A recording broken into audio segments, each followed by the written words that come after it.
Hallelujah. I greet in the name of our Lord Jesus Christ. Wherever you are, my dear brethren, we have our sister, and she wants to share the message of God and the warning from the Lord. So, my dear brethren, wherever you are, may you hear the message of God, and the Lord will bless you in the mighty name of Jesus Christ. Hallelujah. Let us pray in the name of our Lord Jesus Christ. Mighty Father, Jehovah, you who created heaven and earth, we glorify your name and we say thank you, Father. Thank you for your word. Thank you for your message. Thank you for your grace and mercy, my Father. Amen. Jehovah God, we pray, my Father, that what Sister Anne will share, my Father. Yes. God, my Father, I pray, Jehovah, you will remind her in the name of Jesus Christ. Amen. My Lord and my Father, I pray and I rebuke every confusion of the devil in the name of Jesus Christ. Bless your people wherever they are. They may receive your message in the name of Jesus Christ. Yes. And in the name of our Lord Jesus Christ, we do pray and believe. Amen, amen, amen. Amen.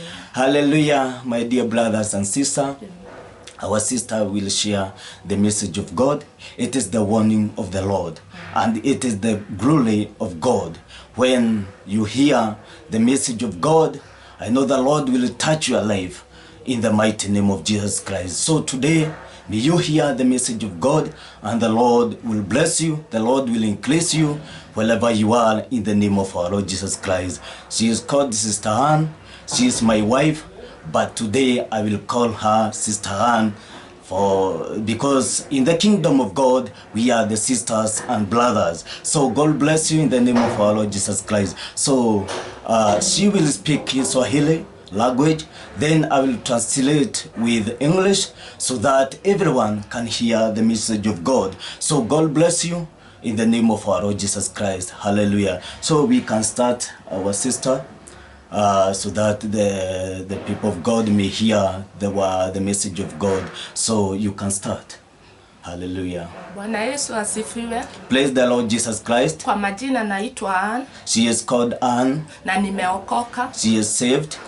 Ninamshukuru siku ya leo. I thank you in this day. Kwa sababu ya kunilinda pamoja na familia yangu. Because the Lord has protected me with my family. Niko na ujumbe wenu nyinyi watu wa Mungu. I have your message, you people of God. Ilikuwa onyo kwa Mungu. It was warning from the Lord.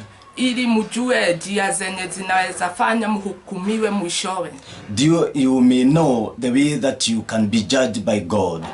Kwa hivyo mtege masikio yenu. You may hear the word of God. You may hear the message of God. Ili musikie hiyo ujumbe kwa sababu ni yenu. You may hear the message of God because this message is from God to you. Na ili muweze kutengeneza njia za Mungu. May you change your way. Na hivyo ndivyo Mungu anataka. And that is how God wants today. Ujumbe ya kwanza yenye nilipewa na Mungu. The first message that was given by God. Niliambiwa na Mungu na kupitia sauti yake. I was told by God through voice. Nikaambiwa Sister Anne. I was told, Sister Anne, sikia hii ujumbe upelekee watu wangu. Listen this message and give it to the people. Na alafu nilikuwa naona pia maono kupitia hiyo sauti ya Mungu kwa sababu nilikuwa kwa ndoto. I was seeing a vision because I was in a dream. Nikaambiwa Sister Anne kuja hapa nikuonyeshe. I was told, Sister Anne, come here and I will show you. Nikaambiwa maneno yenye nitakuonyesha ama nitakwambia. I was told the word that I will tell you and the word that I will show you. Usiongezee wala usitoatoe hata kitu. Never add or remove any word. Lakini uambie watu wangu hii ni onyo kwangu. Tell my people that this is warning from me. Kwa hivyo sasa nikakaa pahali nikaonyeshwa na Mungu. I started in a praise and I was shown by God. Nikaonyeshwa guest house kubwa, ilikuwa kubwa. I was shown a guest house, a big guest house. Lakini hii guest house mwenyewe alikuwa amekombolewa na Mungu. That house, the owner was saved by God. Nikaambiwa hata kama nimemkomboa huyu mwenye hii guest house. I was told by God, even if I have saved this guest house owner, asipotubu kwa ile mambo nitakuonyesha, nitamhukumu mwishowe na hataona ufalme wa mbinguni. If he will not repent, I will judge him because I will show the things that I will show you. Nikaambiwa hii guest house yake. I was told his guest house. Nikaambiwa hata kama ni mwenyewe anafanya wakahaba wakuje wafanyie ukahaba huku kwa guest house. I was told that the owner of the guest make the prostitutes to come in his guest house. Na hiyo mambo iko kinyume kwa mtu wangu. And that is not good with my people. Nikaambiwa anafaa ahubirie hao watu wanakuja kufanya ukahaba, lakini hafai kukubali ukahaba ukuje ufanyiwe kwa hiyo guest house yake. I was told that he is supposed to preach for those people, but he is not allowed. He is not supposed to allow those people to come in his guest house. Nikaambiwa wakati alipewa hiyo guest house. I was told the time he was given that guest house. Alipewa hiyo guest house iwe ya kusifu Mungu. He was given that guest house for the glory of God. Lakini hakupewa ikiwa ya ukahaba. But he was not given by God that guest house to be the house of prostitute. Nikaambiwa asipotubu. I was told if he will not repent, atahukumiwa mwisho na hatapata ufalme wa mbinguni hata kama alikuwa anatafuta Mungu. He will judged by God and he will not see the kingdom of God even if he was a child of God. Nikaonyeshwa sasa mtu mwingine alikuwa ameweka serious. Then I was taken in another place where where that person was a serious a shop of serious. Alikuwa mumama. She was a woman. Huyo mama nikaona akipima hizo vitu za serious kama rice. That woman was in that shop. She have cereal. I saw that she have serious like rice. Nikaona hiyo mshere anapima kwa kilo akiwekelea. I saw the woman with her with her serious. Then that woman was measuring the lies using kilos. Nikaona wakati anapima hiyo kilo anatengeneza hiyo kilo yake ili iangushe hiyo kilo kabla ya hiyo rice ifikanie. Then I saw that her kilo, when she was measuring the lies, that kilo she have destroyed that thing that measure the kilos of the lies that was not good, and she was measuring that kilo was not good. Nikaona anaiba watu hiyo mshele, kilo hasijafika, kwa hivyo anawaiba customer kilo zao. I saw that she was not doing good because she was not measuring well the kilogram of the lies. Nikaambiwa huyu nitamhukumu hata kama nimemkoboa kwa sababu anaiba watu wangu vitu vyao. Sasa ninamuita kama mwizi. I was told that God will judge the woman because she was not measuring the kilos well. God will judge her. Nikatolewa hapo, nikaonyeshwa hospitali ilikuwa kubwa, ni kama ya mtu binafsi. Then I was taken in another place in the hospital, and that hospital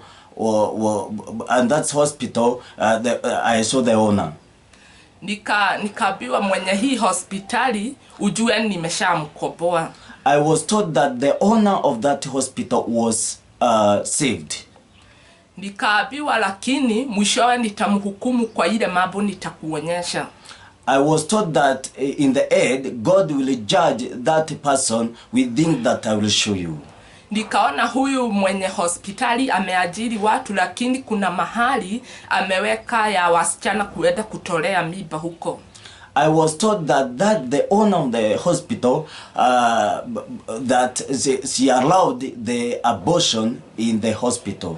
Nikaambiwa kupitia kuweka hii room ya abortion ni watu wanakufa wakifanya abortion ama wanafanya abortion wakiua watoto. I was shown that the owner of that hospital has a place where she has maintained for abortion, and people were dying in that hospital. Nikaambiwa sasa anamuona akiwa muuaji. So God showed that see the owner of the hospital like a murderer. Nikaambiwa mwishowe atahukumiwa asipotubu. Then God said that he will judge him at the end. Nikatolewa hapo, nikaonyeshwa mtu alikuwa mtumishi. Then I was taken in another place, and I was shown I saw a person who was a preacher. Nikaona akiwa na crusade kubwa, alikuwa anahubiria watu wanaokoka. Then I see that person, that preacher, have a big crusade, and he was preaching to people, and people were believing. Nikaona watu wameokoka na wamejaa kwa kanisa lake. I saw that the people they have received Jesus and they have filled the church. Lakini nikaambiwa hata kama amehubiria watu na ameokoka wengi atahukumiwa mwishowe. Then I was told that even if he have preached to people and they have been saved, God will judge him. Nikaambiwa kwa ile jambo itafanya hukumiwe, hajafunza hao kodoo kuhusu ubatizo, kuzaliwa mara ya pili kwa roho. Then I was told that because the thing that will make that person that preacher to be judged, because he has not baptized, they have been not born again. Nikaambiwa wengine washirika wanakufa bila kubaptiziwa, hawajafuata nyayo za Mungu. I was told that people are dying without being baptized. They have not followed the step of God. Nikatolewa hapo pia, nikapelekwa kwa mtumishi tena. Then I was taken in another place, and that place is a place of a preacher. Nikaona huyo mtumishi kazi yake anaonyesha kodoo kuomba miungu wengine. Then I see that God I was saying that preacher has so people to worship an idol. Nikaambiwa huyu mtumishi alianza na roho, sahi anamalizia na mwili. Then I was told that preacher started with the spirit, but he is finishing with the flesh. Nikaambiwa atahukumiwa kwa kuongoza kodoo njia za shetani. Then I was told that he will be judged because he have seen or he have guided the people to worship the devil. Nikaambiwa pia hao kodoo watahukumiwa mwishowe kwa sababu wangeomba Mungu wafunuliwe njia yenye wanapelekwa na huyo kiongozi. Then I was told that even those flock, those sheep will be judged by God. Kwa sababu wangeomba Mungu awaonyeshe njia ile imefaa. Because they could pray God to guide them and to show them the way. Tena nikapelekwa kwa mtu mmoja alikuwa amekobolewa, lakini ameweka saluni kubwa. Then I was taken in another place, and I saw that a person who was saved, but he has a big salon. Nikaambiwa huyu hata kama nimemkoboa, tena alikuwa amefaa vizuri sana kama mtu ameokoka vyenye tunafaaga mavazi mazuri. Then I see that she has dressed well and she was saved.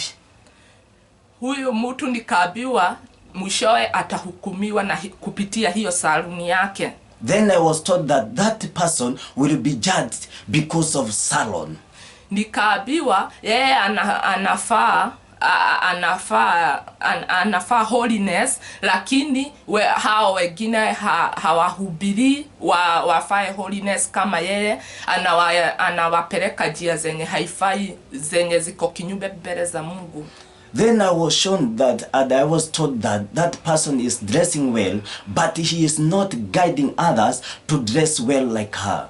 Nikaambiwa bado anaendelea kuwawekelea shetani kishwa. Nilikuwa naona ni braids. Nikaambiwa anaendelea kuwekelea watu shetani kishwa, hawabii ni vibaya. Then I was told that person, he is continuing putting demon in their head because he is not telling them truth. Nikaambiwa mwisho atahukumiwa kwa sababu haabii watu watubu dhambi na waashane na hizo vitu. Then I was told that that person will be judged because she is not telling them to separate with those things. Nikatolewa hapo nikapelekwa kwa pharmacy. Then I was taken, the Lord take me in another place in the pharmacy. Nikaonyeshwa mtu amekobolewa alikuwa mbaba. I was shown the person who was a man and he was saved. Nikaona ni kama yeye alikuwa mwenye hiyo pharmacy. I saw that he is the owner of that pharmacy. Nikaambiwa huyu mwishowe hataona ufalme wa mbinguni, nitamhukumu. I was told that he will not see the kingdom of God. The Lord will judge that person. Nikaambiwa hizo madawa anauza ni za kuua watu, lakini hawaonyeshi ni vibaya. Yani inamaanisha family plan, ni kinyume kupitia Mungu. Then I was told that that person is selling medicine that kill. And I was shown that that medicine is family plan. Nikaambiwa asipotubu atahukumiwa mwishowe kwa sababu hawaonyeshi njia mzuri. Then I was told that that person will be judged because he is not showing a good way. Nikatolewa hapo nikapelekwa kwa mafundi wa nguo, sana sana walikuwa wameokoka. Then I was taken in another place, a place where they dress making, the tailor where they are. Nikaonyeshwa watu wamekobolewa, nikaonyeshwa mama wamejifunga kitambaa, walikuwa wamevaa holiness. I was shown women who have covered their head and they are saved. Nikaambiwa hawa watu hata kama ni mafundi wa nguo tena wao watahukumiwa. I was told that even if they are tailor, the Lord will judge them. Nikaambiwa kazi yao, watu customer wanakuja, wao wameshajua ni vibaya kuvaa maguo mabaya, lakini wanawashonea hizo maguo.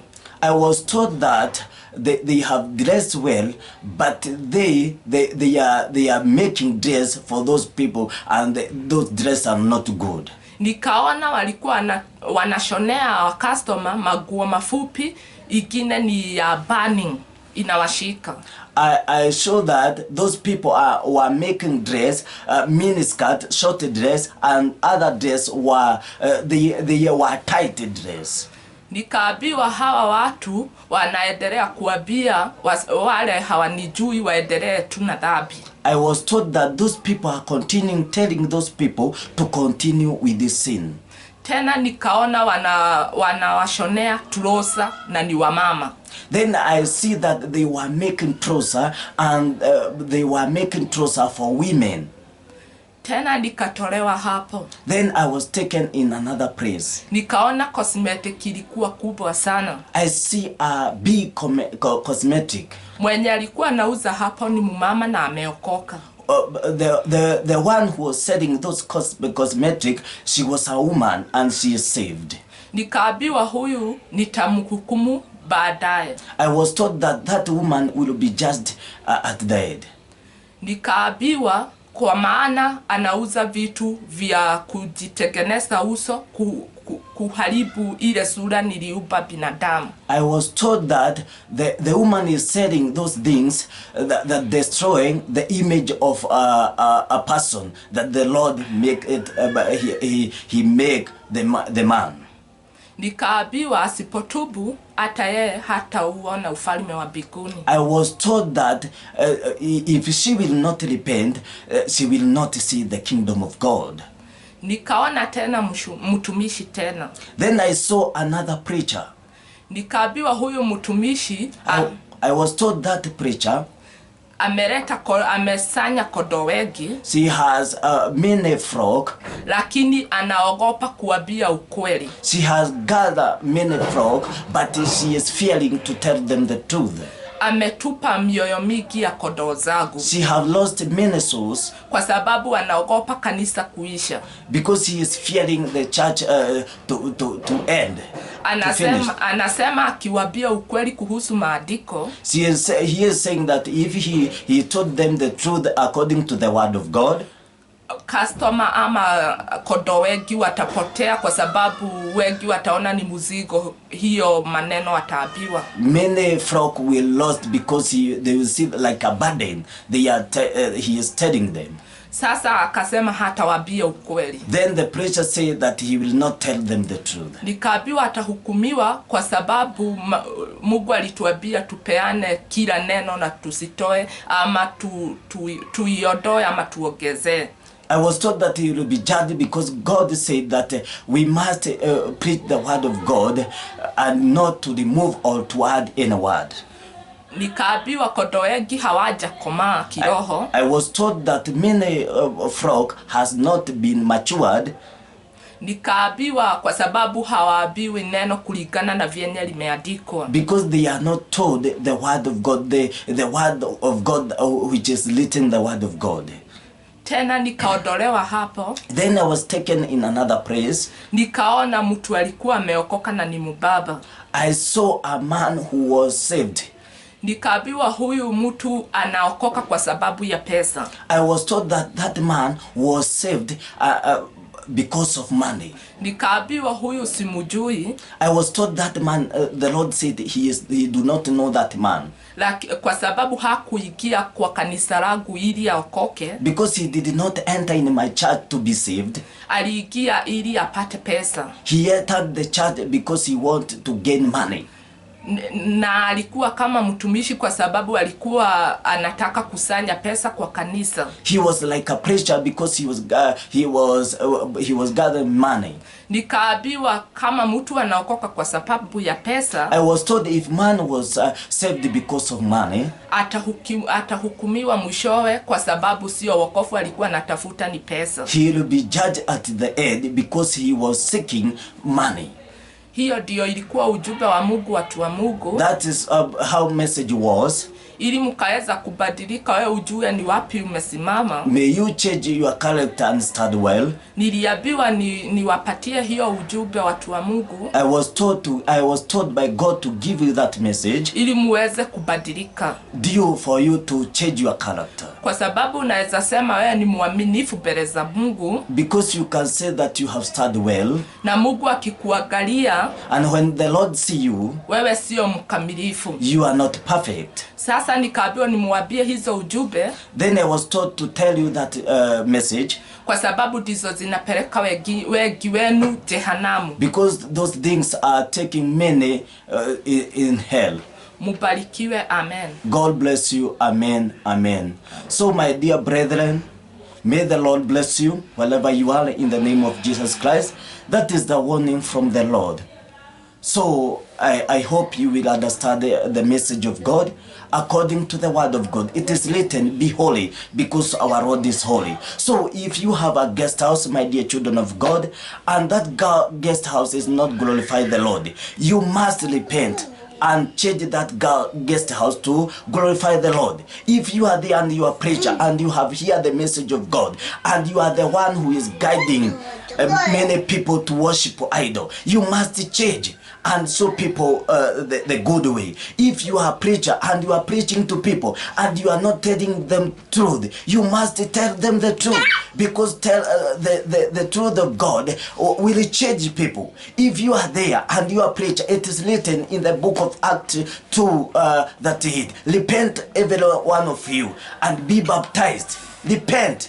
Because the Lord is saying, repent and be baptized. So if you are preaching to people, you must tell them about the baptism, and you must baptize them according to the message of God. Those people, if you have cereal, you must be careful, because if you are selling 1 kilo, and you know very well that you are telling people you are selling 1 kilo, but you are stealing some gram, you must repent, because the Lord will judge you, my dear brethren. Everyone, I hope you have listened and hear the word of God. You must change. It is written, be holy, because the Lord is holy. So a true child of God must be holy, must live a holy life. And that's why the Lord is warning. The Lord is warning everyone to repent. The Lord is warning everyone to live a holy life. If you are are there and you are tailor and you know to dress well, you are not wearing miniskirt, but you are making dress. You are setting miniskirt, where you are setting miniskirt, and it is abomination before the Lord. Those are clothes of prostitutes, but you know well, but you are selling to others, you must repent. Also those who are selling clothes and you are making trousers for women, you must repent, because in the book of Deuteronomy chapter 22 verses 5, the word of God say a woman will not wear garment of men, also men will not wear garment of women, and it is abomination before the Lord. So we must fear the Lord, we must obey the word of God, we must speak the word of God. You preachers, do not fear whether flock will lost, because you have told them the truth. Tell them the truth, and the Lord will give you flock that you will listen and hear the word of God. My dear brethren, the Lord is faithful, and that's why the Lord is warning everyone. I hope you have heard the word of God, so may you hear. Praise be to Jesus Christ. Hallelujah. Even if I have not translated very well, I hope you will understand. Hallelujah. I am speaking English by the grace of God, so may the Lord bless you. And I have do that because it is the command of the Lord. The Lord told us to do like that. So my dear children of God, hear the message of God, and the Lord will bless you in the mighty name of Jesus Christ. So God bless you.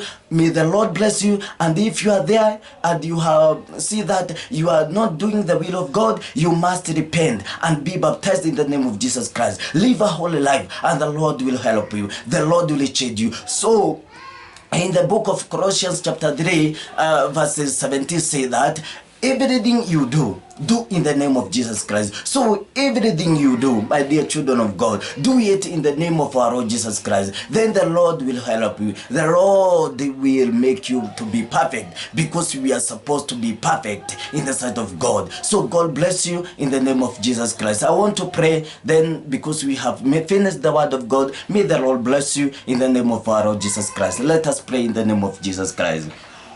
Mighty Father, Jehovah, you who created heaven and earth, we glorify your name and we say thank you, Father. Thank you for your grace and mercy. Thank you because you have helped us to speak your message, oh God, in the name of our Lord Jesus Christ. We give you all glory and honor, my Lord, in the name of our Lord Jesus Christ. Our Lord and our Father, I pray may you remember your people wherever they are. May you touch their life, they may change their character in the mighty name of Jesus Christ. Lord, I pray it is late. They will hear your word, and your word will transform them, Jehovah. God Almighty, may you transform your people wherever they are. When they hear that message of God, I pray may you touch them in the name of Jesus Christ. Our Lord and our Father, we rebuke every evil in the name of our Lord Jesus Christ, and we put devil under our faith in the name of Jesus Christ. Cover that message by the blood of Jesus Christ, and may the power of the Holy Spirit be upon us and your people wherever they are. Thank you, Lord Jesus Christ, for your power. Thank you for your presence. Thank you for everything you have done. Thank you for your message. Thank you for revealing your message to your people in the name of Jesus Christ. Thank you, Lord. Receive all glory and honor. In the mighty name of Jesus Christ, we do pray and believe. Amen. Amen. May the Lord bless you wherever you are in the name of our Lord Jesus Christ. God bless you in the name of our Lord Jesus Christ. Hallelujah. Shalom. Shalom. Shalom.